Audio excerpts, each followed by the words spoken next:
Ukraine's coming back, asking Trump for war. He don't wanna help, he loves Putin more.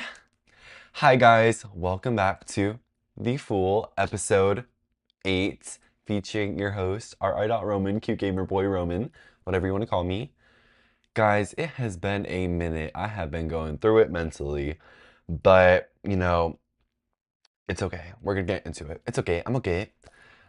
Zara Larson is opening for Tate McRae.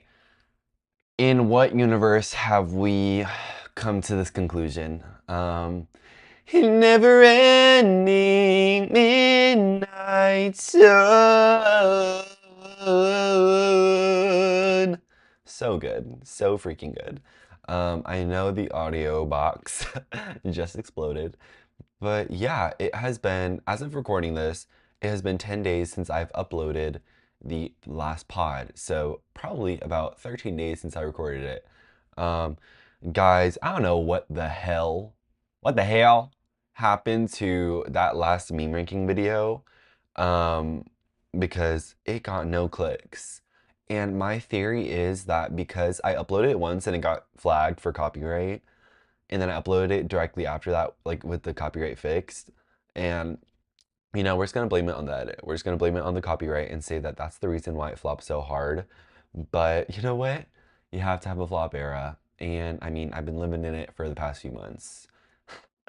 But yeah, and speaking of flop era, I am literally, I think I decided, guys, that I have almost fully abandoned the big account, the Cute Gamer Boy account. So I guess I'm not Cute Gamer Boy anymore. I guess I'm completely committing to Plandemi.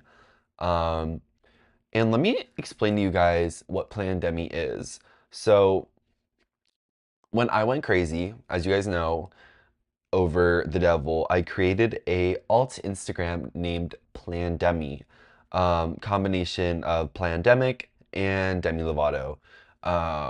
I took on this role as Plandemi and partnered with Plandemi. It's the aesthetic of the Russian sleep experiment or any analog horror, black and white. And it's just stuck with me for several years because I actually created the Plandemi account prior to the devil. I created it at the end of senior year of high school, but I only embraced it when I completely deactivated my Instagram after the devil. And I really only post or talk a lot on there. It's just my burner account, really, but it's who I am, and I will be getting a Russian sleep experiment tattoo on my upper thigh eventually, whenever the bank is calling. But whenever the next paycheck comes through, I will be spending my money on my boyfriend's anniversary gift. Congrats, whatever. I do love and care about him, so I do guess I have to drop a band. But whenever the funds do recover from that, I will be purchasing Vibram toe shoes because I'm gonna let these babies breathe. Um, I'm gonna let these babies breathe, and I have really been into the look of toe shoes. And who cares? I'm gonna wear what I want. I'm gonna do what I want because I am individualistic. And yes, I may fall victim to a few trends, but girl, I'm gonna have fun. Girls just wanna have fun, and so do the boys. But Roman wants to have fun. And why would I rob myself? Why would I withhold fun? I think people are lacking so much fun. I love fun. I love candy. Fun. Some nights I stay up in my bad luck. Where'd they go? I think I remember seeing something about that and how the lead singer was like, I'm gonna do my own thing and do so much better than you guys. And then he flopped, and then I think it all just fell apart. But anyways, back to the thing. Why did it fall apart? Why did it flop? Why am I abandoning Cute Gamer Boy? I'm abandoning Cute Gamer Boy because not a single video that I've posted has broken the 200, 300 view jail. Maybe two, but it only gets to like 1,000 views and it stays at like 100 likes. And okay, and this is where the imposter syndrome comes in. It's like, okay, is this shit even funny? But I did my research, and all of the interweb is saying that if you're doing a complete rebrand and it's like the content is drastically different, it just makes sense to start over on a brand new account. And like that's what I did with the Plandemi TikTok account. And I posted like just like a random ass video, not even having to do with the content, which is so annoying, but just a random ass TikTok, and it got like 2,000 likes, and I was like, okay, period. Like, I think that was what really pushed me to do it, to see that there is potential with that new account, like in the system and of all that came before you. There's potential. So I do want to pursue that, even though like this past like week, I just have not been doing anything social media. And we're gonna fix that. I'll post it, 2 TikToks today, and I still haven't even edited the nail video or the live. And y'all, when I went live, that was the biggest flop of my life. It was so bad. Like, God, because I was gonna go live and read like scary skinwalker stories, but I was like reading like the Reddit story. And then I'm like look up at the camera to be like, and then I look back down to read, and then girl, I lost my place. And it was even scary. And I was like, yeah, no, it wasn't working. So I literally turned that shit off and I just started TikTok live battling. And I really want to turn that into a video, but I don't, I think that's gonna be like a lot of editing. Like to have 2 different audios, 2 different videos, going back and forth with the clips, watching the whole, because there's 2 different lives that I did, but that's besides the point. So I'm just saying that I feel like there's more potential just with a full factory reset. Um, hello, James Charles. Um, that's all. But yeah, so this past 2 weeks, guys, I started my new job, and first of all, let's rewind to the orientation because in the nail video that's coming out, I did my nails because I was like, oh, I'm gonna go to my orientation.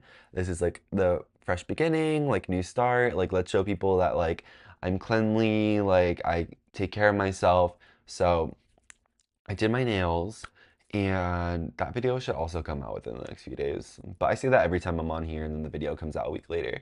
Um, but I went to that orientation for my new job, and when I tell you, it's a room at the Embassy Suites Hotel, and it's like the convention room, and it's like 60 or 70 people, and it is all, I would say 80% of the 70 people there are all God-fearing white Lululemon girls, blonde, about yay tall, pin straight blonde hair. And I was like, oh my God, I'm literally Unk. And we're going around, and I get there, and they give you this bingo sheet. And it's like someone who likes to read, someone who likes blank, someone who likes blank. And you just have to go around and be like, hi, what's your name? Oh, nice to meet you. My name is this. Okay, what do you have? What can I put me down for? What can I put you down for? And I flip the paper, and I'm just going through, and I like find this one girl who like looks interesting and like is different and is really sweet. So I'm like, okay, girl, me and you are gonna stick together and we're gonna work through this. And I'm like going through the motions, and I get to this one girl, and I'm like, hi, what's your name? And she's like, oh, Lila. And I'm like, okay, hi, Lila. I was like, what can I put you down for? My name's Roman. And she's like, oh yeah, well, I'm actually like reading a book right now. And I'm like, oh my God, that's like so much fun. Like, what are you reading? Like, I love to read. And she's like, oh yeah, I like read the Bible daily. And I'm like, okay, word, T. And then I'm writing her down, but I'm telling you, all the coworkers are like, Emily, Anna, uh, Grace, Lauren, Lily, Peyton. I'm telling you, like, it's so funny. Like, it's just so white, and it's really crazy because it really feels like I'm back in high school, especially coming back to like the area of like my hometown in Texas versus like where I went to school, which is like super like everyone is like, I mean, there's a lot of white people at my school too, but I'm just saying that there's a lot more individualistic like individuals. but they're also super young and still like need to find themselves. But or maybe they have found themselves and that's okay.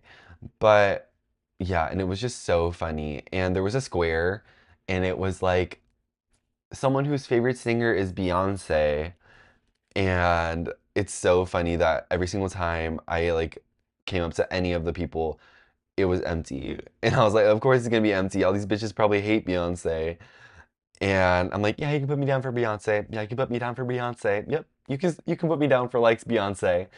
And then I finally get to another person and they had the Beyonce square filled. And I'm like, who likes Beyonce? And then they point me to the girl and I'm like, and of course the girl is like annoying and like I'm like, God, you are literally giving us a bad rep. And here's the tea. And I know you guys are probably gonna be like, oh, you're so gay because of this, or this doesn't make any sense. But I genuinely think that the Beyonce test is a real thing.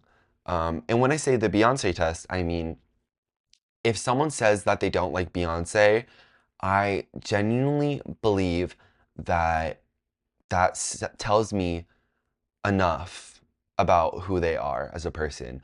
Because when we talk about Beyonce, you can't take anything from her career away from her.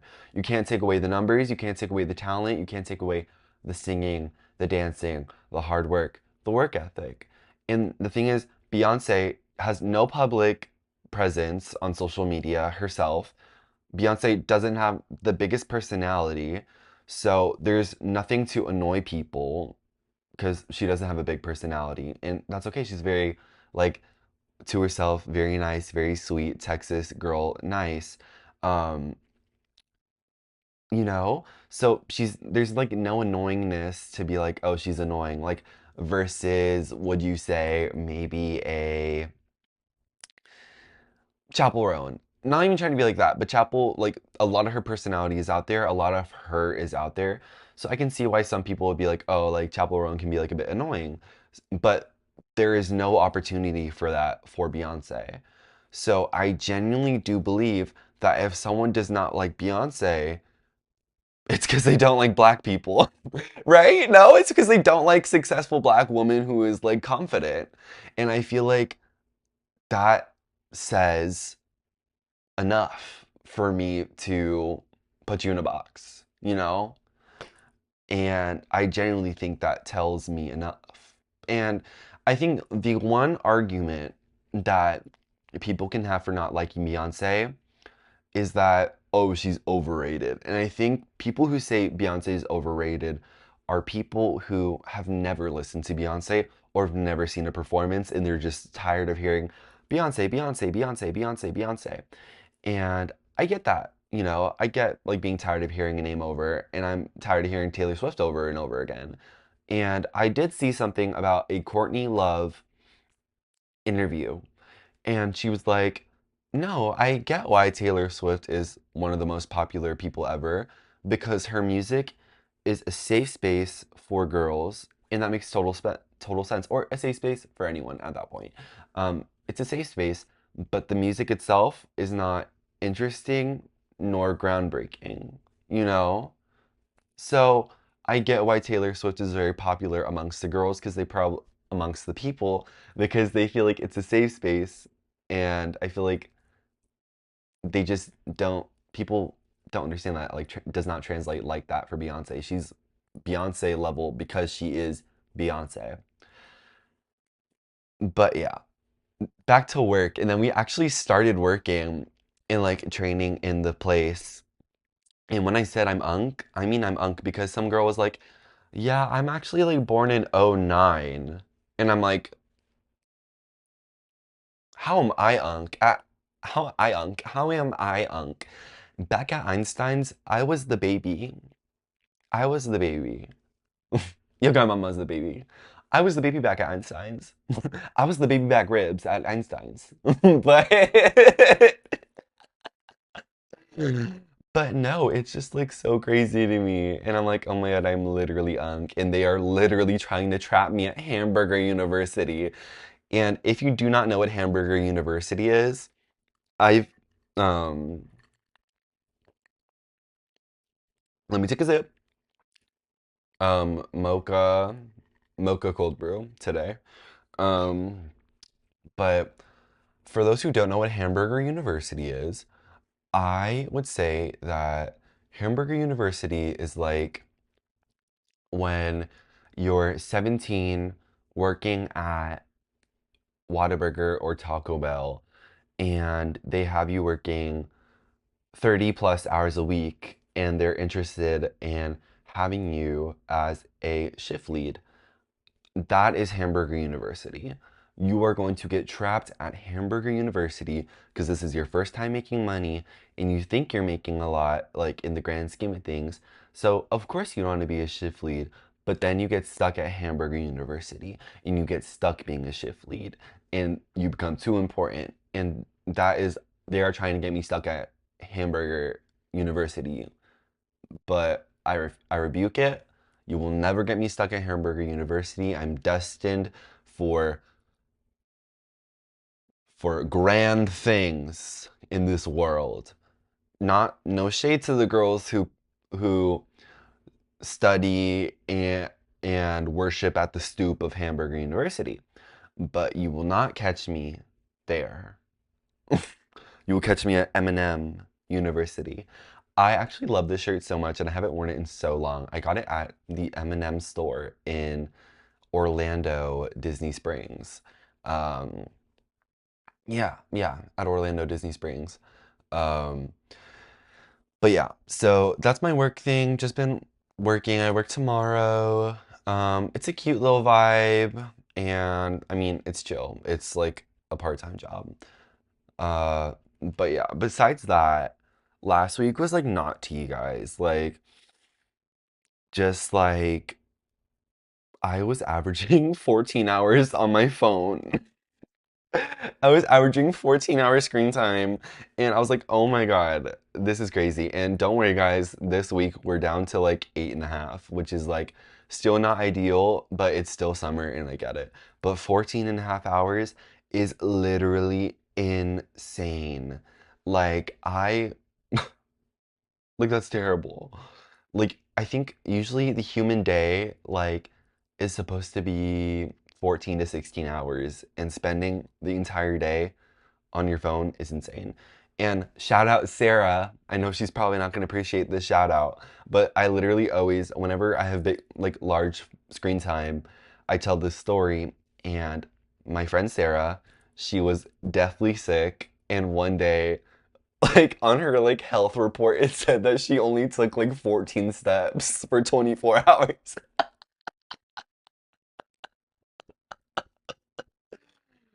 Oh, that is so funny. I can't. Taking 14 steps in 24 hours, like, girl, I know she just went and, like, took a shit and got right back in bed.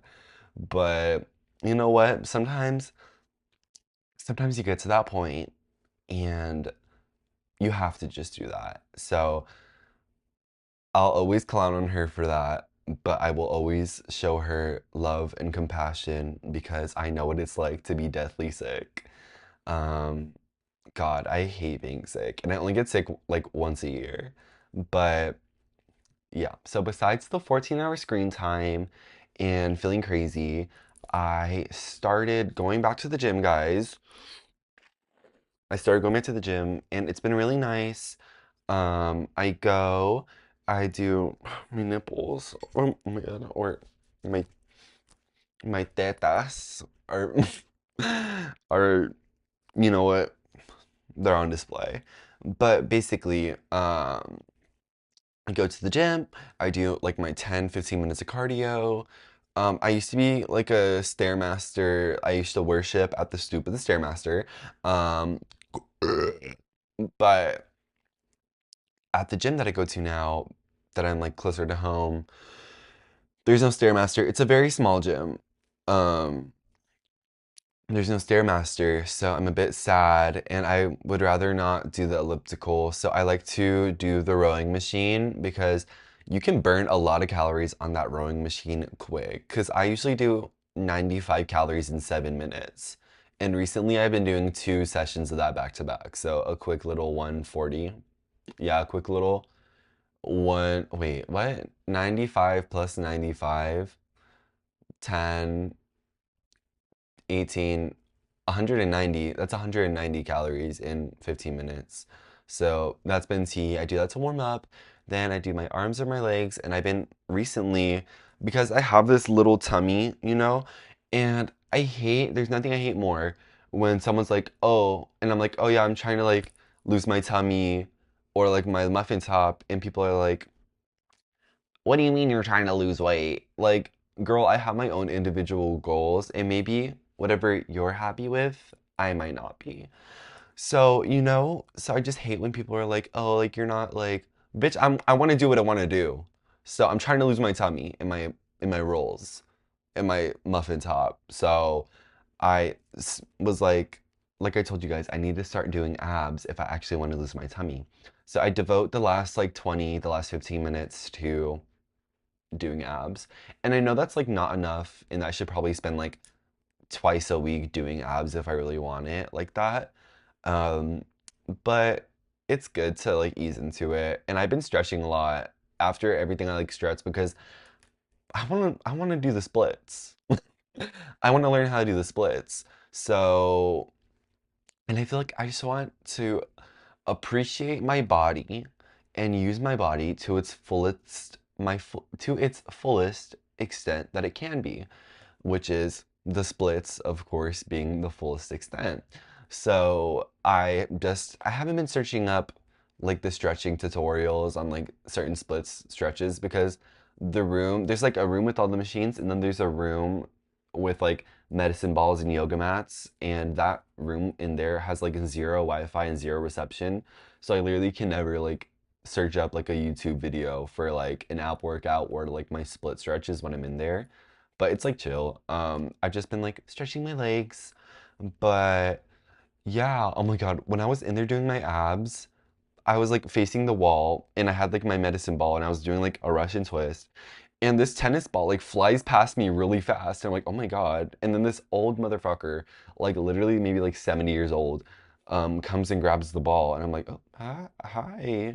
And then I turn around and tell me why he's juggling a tennis ball, a basketball, and like a 5 pound medicine ball. And I'm like, oh my God, like I thought this was a classy party. No, but I was like, oh my God, like, you know what? Yes, you do that. And I was like, oh my God, I want to take a video so bad, but everyone's like, don't take videos of people without their permission. And me saying that, but I just wasn't able to get a good angle.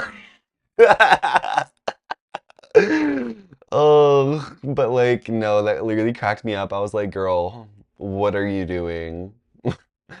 But you know what? I actually knew how to juggle because in seventh grade PE, our PE teacher had us doing crazy ass shit. Like he had us juggling, or just like PE teachers in general have had me doing some crazy stuff. But one unit in PE was juggling, but your grade was based off the item that you were juggling, and there was different tiers. Like you started off with like scarves, and then you would go to like hacky sacks, and then like balls, and then like bowling pins. But I knew how to juggle like really good, and like I low-key need to tap into that because that's also using my body to its fullest extent. So, but I need to find scarves. I need to start off with because it was like you throw it up and it like slowly like fall. So it makes sense to start off juggling scarves. And not like long scarves. I mean like literal like square cheesecloths that like were sheer, so like super light that like float essentially. So he like had us doing that. And I mean, this isn't crazy, but it's just like I'm not sure what culture this dance originates from.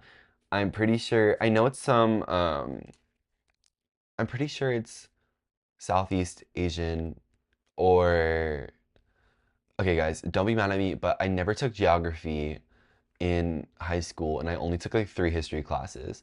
But I don't know where the Philippines is, and I think it might be a traditional Filipino or I don't know, but do you guys know Tininkalink? Is that what it's called? Tininkalink?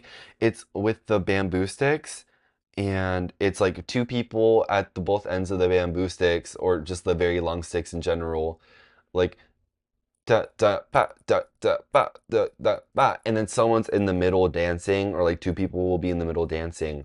And that was our one of our PE units, and we were in groups of four, and two people were on the edges doing the thing, and then two people in the middle had to choreograph a 4 minute, like a 4 minute dance, and you cannot mess up. Like if you fall, if your foot like gets caught in it, like grade tick down, grade tick down.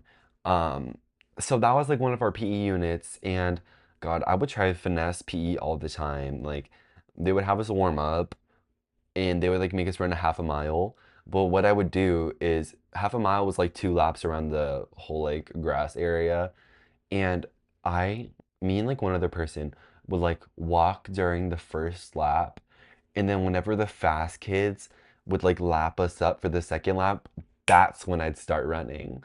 And then I would finish with them and say that I did 2 laps. Um, and I did that successfully maybe 3 times. And then on the fourth time, the PE teacher got really mad.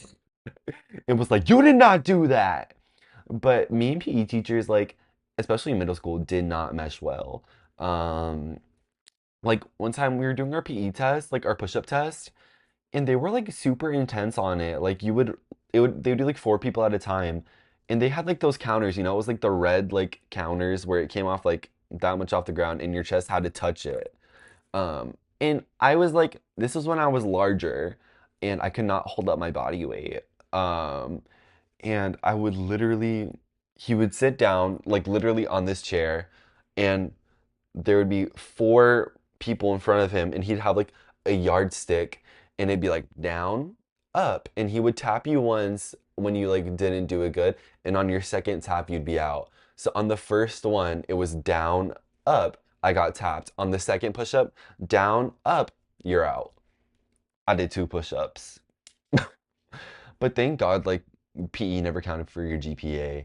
And speaking of stool, guys, I have my own stool now. Got it from Target, the dorm section. My mom was not gonna let me use her really nice little ottoman, and I did not shit in it, guys. I did not shit in her ottoman. And it's from Wayfair. And when she told me that, I was like, do you guys remember when everyone was like saying that Wayfair was selling kids? And it was like the name of the Wayfair item was like a name of a missing kid. And like, yeah, I have no idea. And it got proven false, I think, but you never know. I'm not saying that I'm a conspiracy theorist, but if I go missing within the next 2 years, just know that they got me, guys, because I'm planning some big stuff. I'm moving in silence, and I'm planning big things. And if I disappear, just know they found out about my big thing. But yeah, um, how'd I get there? Where am I? I'm outside my damn house. But yeah, and that brings me to something else. Is it wild that in my high school PE, one of my units was literally swimming? Did anyone else? Let me know. Let me know in the comments down below. And while you're down there, drop a like, hit subscribe, hit that notification bell if you're real. But let me know down in the comments if you guys genuinely also had swimming as your PE unit. And as I told you guys, the high school that I went to for my first 2 years back in California was massive, like 5,000 students. So we had insane sports facilities. I mean, it doesn't matter. It was Wilson Woodrow High School in Long Beach. And they would like train athletes. They would train athletes. And like right when you walk into the school, there was just many, many clear cases of all the Olympic medals. I'm like, how did y'all get them to give you their Olympic medal? But all the medals, and I'm like, oh my God, like they have literally like born like Olympians. And that high school was like very well known because like the rival high school was the high school that like Snoop Dogg went to.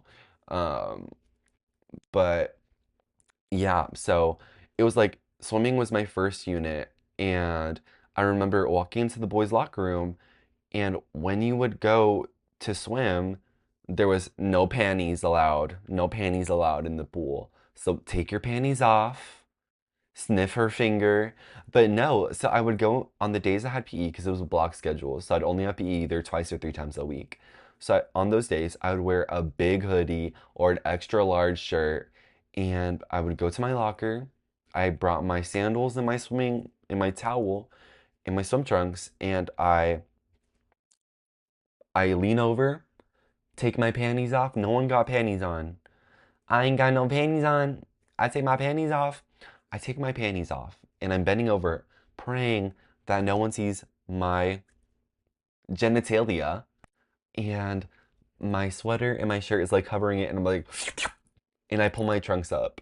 And I'm telling you, the locker room was literally the back rooms because the locker room is huge. And I would go from there through the showers, and in the back of the showers, there's the door, and you open the door, and it's like the huge pool room. And then there's like two different pools, and then there's like a big area with like a whiteboard where the PE teacher would write shit. So we would change, and then we would sit in there, and she'd be like, "Today we're doing backstroke. Today we're doing back shots. Today we're doing butterfly. We're doing freestyle." And she would just like teach you how to swim, and she would do that, and then she'd be like, "Okay, now go to the showers," because you had to take your panties off, and then you had to get in the shower before the pool. Um, and you go, all the boys go in and take a group shower. Very homoerotic. I don't know what kind of vibe they were trying to get us in, but very homoerotic, warm shower with all these boys. And it's the water's really warm. I'm telling you, like it's like what I would usually have for a shower, so it felt real good. I was like, and then you'd have to go back into that freezing cold room, and you'd have to immediately, fired immediately. You'd have to immediately jump in that pool, and the pool was not heated because, girl, they're not heating this ginormous pool for general PE, and you had to jump in that pool immediately, or else you got docked for the day. So it was literally being, warm shower to freezing cold Antarctic level temperatures. And it was so funny because some of like the bullies or like the just like the annoying ass guys who were like all big and macho did not know how to swim.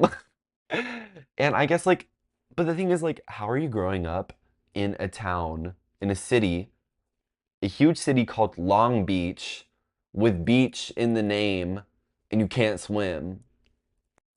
You are literally always going to be 15 minutes or 30 minutes away from a body of water. But I guess not everyone can go to the water, I guess. Let me not be classist, but whatever. Girl, if you don't jump in that lake, but no, they always had us doing some crazy shit in PE.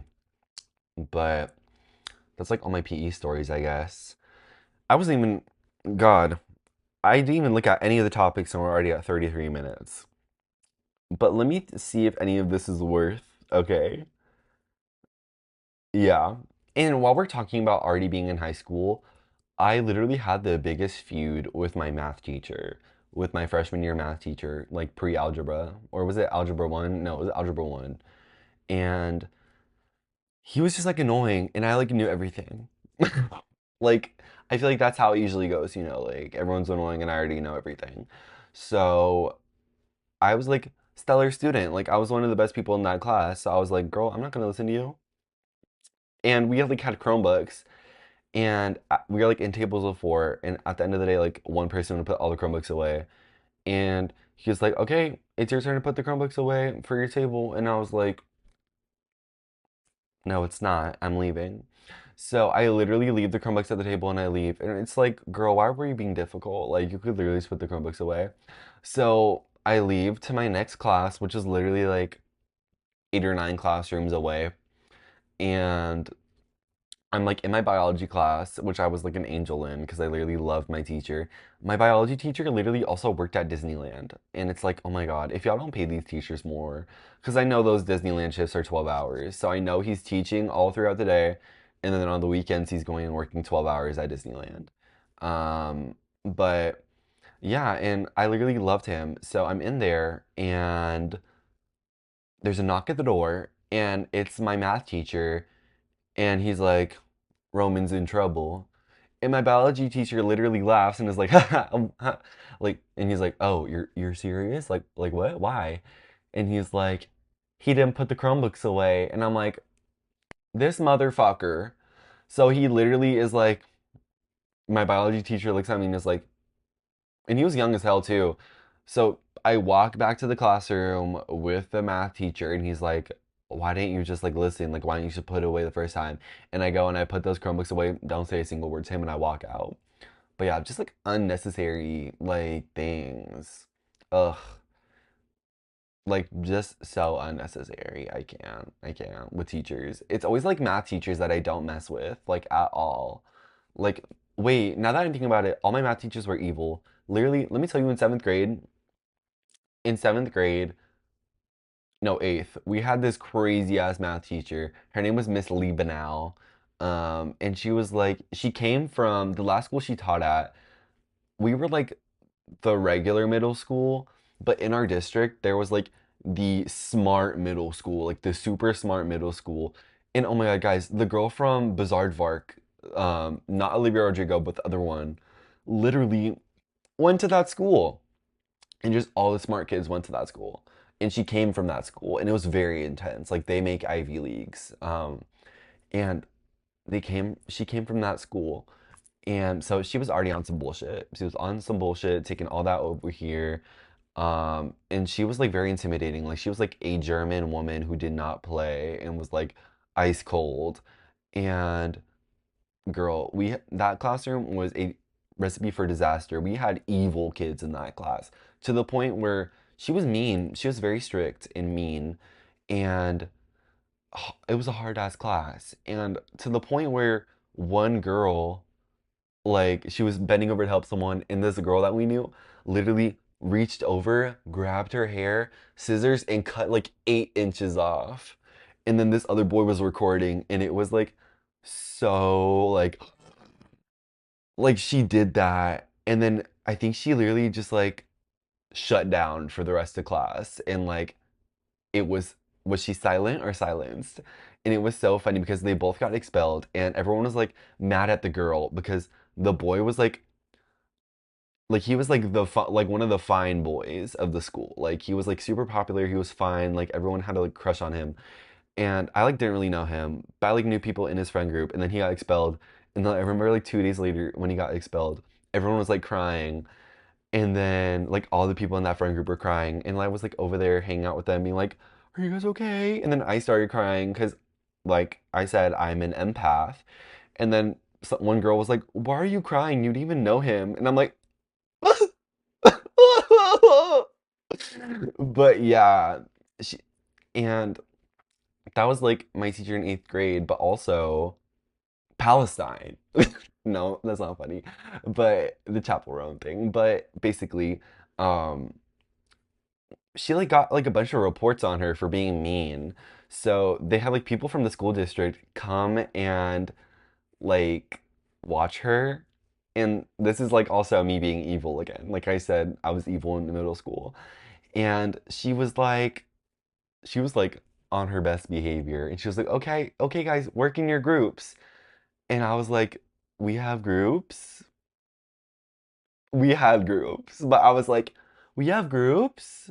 We've never done that before." No, but I was genuinely confused because we haven't done groups in like years at like in her class. And she looked at me with devil eyes, like devil eyes. And I didn't like getting in trouble. Like I would never get in trouble. So when they left, best believe she came up to my desk and she put one hand on the desk and she leaned over and said, "Why would you say that? Why would you say, are you trying to get me in trouble?" And I started crying. I just started crying because I hate being interrogated because I don't get in trouble. And I'm like, and then she tries to hug me, and I'm like, "I hate you." And then I like leave the classroom, and I'm like crying. And then after that, everyone like comes out and is like, "Are you okay? Are you okay?" And oh my God, it was like so crazy. And that was like I feel like people just knew me for being like an emotional train wreck, like during elementary school and middle school, because like the parents going through a divorce, like no one was divorced. Like parents would not get divorces at my school, And if you're like, it was still so like taboo back then. Like, I remember this one boy like came over to my like I didn't have play dates either because I'm very like I keep to myself and I like being home alone. And when I'm home, I play video games by myself. But I had like this one boy over to play, and like for a play date, and he came over with his mom, and his mom like found out that like my mom got divorced from my dad, and like my mom had like my stepdad, and then she never allowed him to come over again. So it was still very taboo like that. But everyone knew me for being like an emotional train wreck because I would literally also get called out of like PE and my Spanish class during 8th grade for being for therapy. Like for in class counseling, and it was so funny. I remember being there, and I would literally like confide in this woman, and she'd be like, "Okay, on this wheel, what emotion are you feeling today?" And I'd be like, "Sad." No, and also huge shout out to Sarah once again. Sorry guys, Sarah is getting all the shout outs today because I would get called out of Spanish class, which was my fifth period, and I had sixth period honors English with Sarah as well. So I'd get called out of class, and then I would go back, and Sarah would always like, cause like I'd get called out in the middle of Spanish, and then it would like be over by the time like sixth period was like already 10 minutes in, and Sarah would always like take my books to English for me, and I was like, girl, you know, and then I'd come into English like all puffy eyed and red, and be like, thanks, girl, for bringing my books. And that reminds me of like in 8th grade. That's like right when I got into Dead by Daylight, because I think that's like right when Dead by Daylight came out. Didn't Dead by Daylight come out in 2018? So Dead by Daylight came out, and that's like when I was into like all the killers. Like I loved like Halloween. Like what's the guy called? Not Jason, Michael Myers, Mikael Myers, and I remember we had like a creative writing project, and I basically just wrote the Halloween story, and my mom read this, or my teacher read it and was like, "This is like Halloween," and she like didn't give me pushback because she like liked me. And you wanna know what's crazy? I told her like a lot of my teachers like didn't even live in the city that I went to school with. They all lived in the city that I lived in Long Beach.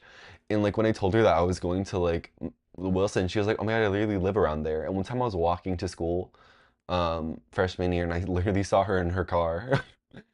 But she was a very, very sweet woman. I liked her a lot. But we did say that she was an upside down triangle. Ugh, very evil. We also called our 8th grade teacher Big Bird and a blueberry. Um, just evil. Just evil. Yeah, no. Like there was something, and what I really think it is because the city that we went to middle school in was not Long Beach, but it was like a crazy like suburbia, like a hyper suburbia, and like all the kids, like there was nothing bad would ever happen in that city. So I think just because everyone was surrounded by such like nothingness that they wanted to be problem children and retaliate. So literally everyone was a everyone was a problem child, almost everyone. Um, so middle school was very. I've literally told you guys this, but I'm not even trying to be like that. But I would literally pay like $200 to be like a bird in to like be a bird back in the day, like be a bird during like my 8th grade year and just like watch like me and the day play out, you know, because that's like literally they could have done like some Harvard study on our brains because no, something was wrong. Something was severely wrong. And I'll never forget. This is when I was friends with, you know, we're already doxing names. Or you know what? We're not gonna say his name because he did do mean things to me. Um, let's just say like Aaron is like the alias. Um, where am I going with this? Mm, 'cause like that was like I was like still trying to hide being gay in 8th grade. So I like got a new friend group with like I hung out with like boys, and I was always they're always calling me gay and like the F slur. And I remember like Aaron and the other boy would like come over to my house and we would just like, hang out. But it was like actually chill because like we would play Fortnite a lot together. We would play Fortnite in Dead by Daylight. And Aaron was like always calling me gay, and I'd be like, "Fuck you!" To the point where I got a new phone and I left my phone at my house for the day because I was like getting a new one. And in my text messages, like Aaron would be like, "Oh, gay," and then he would say like the F slur. And then in like I was me being stupid as hell in eighth grade, I like typed in all caps and I was like, "Stop fucking calling me that! I've been called that all my life." And then I remember getting picked up one day from school, and my mom was like, "So I went through your phone." And I was like, great, girl, why did you go through my phone? She saw all those messages. And then she was like, so I don't want you hanging out with him anymore. And she was like, but you don't need to cuss. But I'm glad you stood up for yourself. But shout out to Aaron because he's actually super sweet. He's a super sweet guy. He's just like dumb.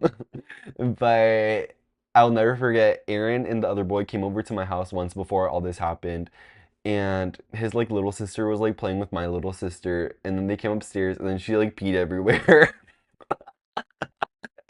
She like peed everywhere, and then we had to like give her some of my little sister's clothes. But yeah, just like so dumb, like so dumb. And I guess since we were talking about me being young and stupid, in like fifth grade, I was literally telling this story to my girls like yesterday, but I was bored and I wanted to play a harmless prank on the girl that I sat next to in fifth grade. And um, we're just sitting there, and the teacher's talking, going through a lesson. And I like, out of nowhere, I like grab my ears. And I'm like, and then she's like, "Oh my God, are you okay?" And I'm like, pretending that I like cannot hear. And I write down on a sticky note, and I'm like, "I can't hear." And I'm like so dumb. I'm like, I don't know why, if I couldn't hear, I couldn't talk. Like I went mute all of a sudden. And the girl was freaking out. She was like this sweet little Asian girl, and she was freaking the fuck out, like scrambling, like, "Oh my God!" She was like writing back on the notebook paper, like, "Are you okay? Are you sure you can't hear?" And I'm like, "Mm-mm, I can't hear." No, but the funny thing is that she was like saying it, and I would be like, like, bitch, I'm literally hearing you and shaking my head. And then she like started freaking out and she raised her hand. And when I saw her raise her hand, I was like, please no. And then she raises her hand and our teacher is like, picks on her and she's like, what? And she's like, Roman can't hear. And I'm like, oh my fucking God. And then the teacher is like, well, then he needs to listen. And like I'm like, oh, thank God that that teacher was mean and she wasn't like a caring teacher. Um, but yeah, it was really crazy. And also the next year, I was bored and I don't know why I was doing this, but I think it was lunchtime and I went into the bathroom and some other boy came in. So I was in fifth grade, so I think this boy was in no, I was in sixth grade, so this boy was in like fifth or fourth. And I was like just like twisting my arms, and the only name I know for it is problematic. Um, like problematic, but I learned a new term for it called like rug burn, where it's basically where you grab an arm and you twist the skin two different ways and it just like burns. Like so I was just doing that to myself because I was bored. I was touching myself in the bathroom. Just like that, doing that. And some fourth grader was like, "What are you doing?" And I'm like, "I don't know. It like hurts and it feels good." God. And he's like, "Can you do it on me?" And I'm like, "It hurts. Are you sure?" And he was like, "Yeah, do it." And I do it, and he's like, "Okay." And then I just like go back to lunch. And then later in that day, um, all the classrooms were like connected to like this big middle room, so you could like walk out of a classroom and walk into another one. So the him and his teacher come into my room later that day, and she's like, "You, why did you do this to him?" And I was like, she was like, "Why'd you hurt him?" And I was like, "He literally asked me to in the bathroom." And then she's like, "Are you serious? Did he ask you that?" And he was like just like being annoying for no reason. But on the on the topic of like playing dumb pranks, oh my God, I literally did one on my little sister like maybe 3 years ago, and it was so evil. So like, no, she was young. So she was like 6 maybe. So if she was 6, that was like 4 years ago. So that means I was like 15 or 16. No, I was like 16. Um, I was 16 and I was babysitting her. And we were watching Ice Age. And I think the first one where like everything falls apart and like the ice turns into like lava. And we were watching that. And she was like eating dinner at the table. And I'm just standing there and I'm like, why not? And I'm like, Luna. Oh, I'm like, Luna, does the floor feel warm? Like, I have my feet on the floor and I'm like, the floor feels very warm. Like, wait, do you think it's lava under the floor? And then like, oh my God, it's shaking. And I literally run and leave her. And she's like, just like freaking out and screaming, like thinking that the floor is literally gonna like erupt and like turn and like rip in half and lava is gonna come out from under. And she would not stop crying for like an hour. And then she snitched on me and it was over. But harmless pranks, just this is the episode where am I the asshole? Am I the asshole? When I was 15, I told my sister the house was gonna explode. Uh, but yeah, I can't. I was just like the most dramatic. Like I remember when Love Me Like You Do by Ellie Goulding came out, I would play it in the shower and I would cry and just imagine like being at my parents' like funerals. And I remember I must have been crying loud as fuck because my mom came in and was like, "Are you okay?" And I was like, "Yeah, I'm just like imagining this song like at your funeral." And I was like 12. Just being like gay and annoying, but what's new? What is new? But yeah, I've been talking pretty nonstop and it's a short one, but I'm gonna call it. We've been on here for 52 minutes. But yeah, I hope you guys are doing well. I didn't even ask how you guys are doing. I hope you're doing well. I hope you carry this into your next week. Have a great week. Enjoy your last few weeks of summer. Do something fun. Eat healthy or don't. But yeah, love you guys. Peace out.